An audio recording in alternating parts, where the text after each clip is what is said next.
gang, and welcome back to the Movie Club Emporium. And it is that time of year again. Get out the mistletoe, get out the silver bells, because we are diving head first into Christmas time. And you know what that means here at the Movie Club Emporium?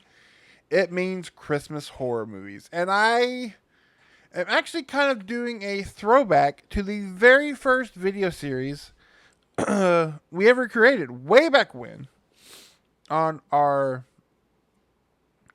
Facebook page. Created a show called The Binge, where I would sit down and watch an entire franchise front to back, while pausing between each film to review it. Uh, there were some big ones in there. Right off the first episode, brave choice. I chose the Saw films. You have to remember there were only 7 back then. But we covered Fright Night. We covered Scary Movie. We covered uh, High School Musical. We covered The Human Centipede. And everything in between. And so, while not doing this in the exact same format, I thought, what better way to pay homage to that than to do a franchise with a new entry in that franchise coming out each week. And we're doing Christmas horror movies, so what better franchise to go ahead and do that with than the Silent Night, Deadly Night series? The OG 5, as it were. We're not going to do the remakes.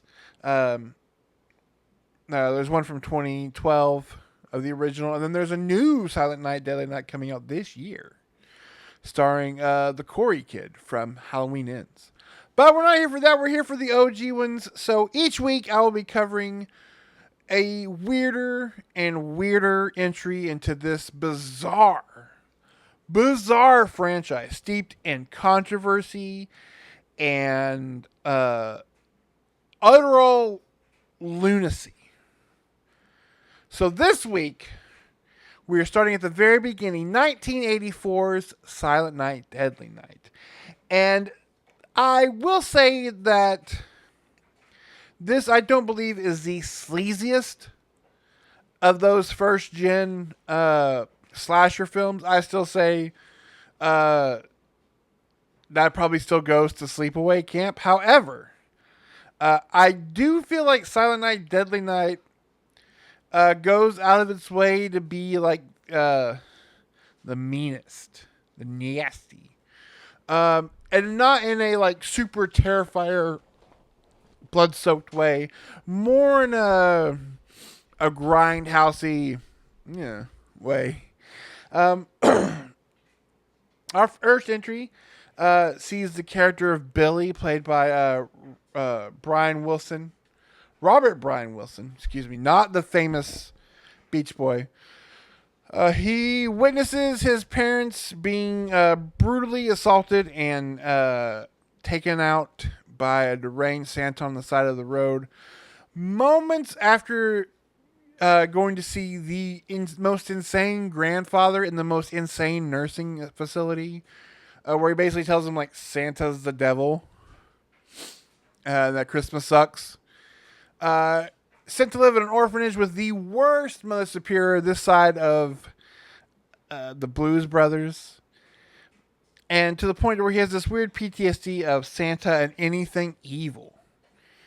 Evil must be punished. And so we have a breaking point when Billy is working at a like a retail store. No, it's not specifically a toy store, I believe. I think it's just like a small town mom and pop like Walmart type store. And he's forced to dress like Santa. And it just drives him off the edge and sends him on a rampage of some of the, honestly, the wildest deaths for a slasher film of that time. I mean, you had, 84, so like this is a little, I don't know exactly when this came out as compared to like Nightmare on Elm Street, but you've had that first gen of slasher films with some weird and wild deaths, but decapitation while ice sledding, like snow sledding, Linnea Quigley, who pops up in this movie very briefly, only to take off her shirt and then be brutally hung on antlers. Um, it's just such a weird, mean film. So much so that it only was in theaters for 2 weeks because of mass countrywide protests led by a group called the Citizens Against Movie Madness, as well as the Moms of Milwaukee. Mostly because of, not necessarily of the movie's content, because I don't think anybody, any of them actually ever watched the film. It was the trailer that was released for this movie, where I think you can look it up on YouTube. It is, you got to think, for 1984, it is wild because it just depicts like Santa doing the worst things, and just, can you imagine that playing on TV around Christmas time? Back then, like, that's in Reagan's America, no less. That's insane. And so mass boycotts of it. Mickey Rooney was the face of the Hollywood upheaval about this movie. Called it trash, and the people who made it filth. So much so that he would later go on to star in The Fifth Entry, which we'll talk about at the end of the month.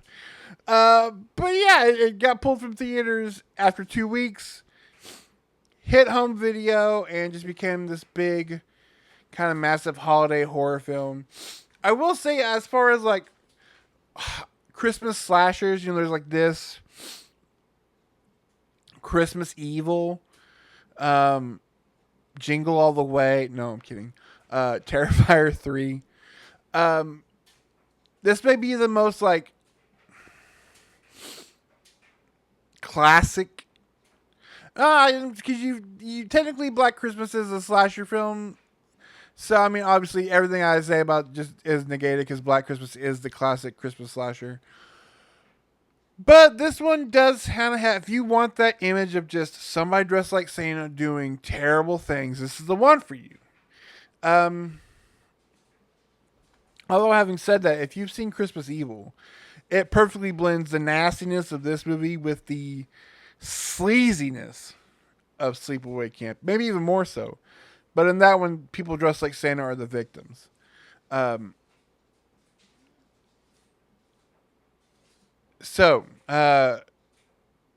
one was, I haven't watched it in a long time. It was fun going back and revisit and just realizing how like purposely like mean-natured it is. And honestly, this is the most movie-like of the entire franchise. This is the peak, baby. We're not getting any higher than this. But it is one that you could revisit if you're into slasher movies. It's definitely one that you should see, especially around this season. But next week, we are diving into my favorite entry, while not the best. Oh no, probably the most infamous. You are not going to want to miss next week, and make sure you are good. Make sure you come back. Make sure you like and subscribe, because next week is Garbage Day. Because we're talking Silent Night, Deadly Night Part 2. Now, make sure we got to appease all of the YouTube old ones. Make sure you are liking and subscribing. We do this every single week. Hopefully you joined us last night, where Nick and I did our live. We do monthly live streams. Nick and I talked about neo-westerns. 6 incredibly better movies in the next 5 weeks are going to be, as far as like the content of the films. So you need to go watch that. Make sure you like and subscribe, all that good stuff. Sharing with your friends. We're on a road to 100, now, so that's kind of the goal for next year. We'll get into that later on as we get closer to the end of the year. But thanks for checking out the video. Next week, Silent Night, Deadly Night Part 2. And until then,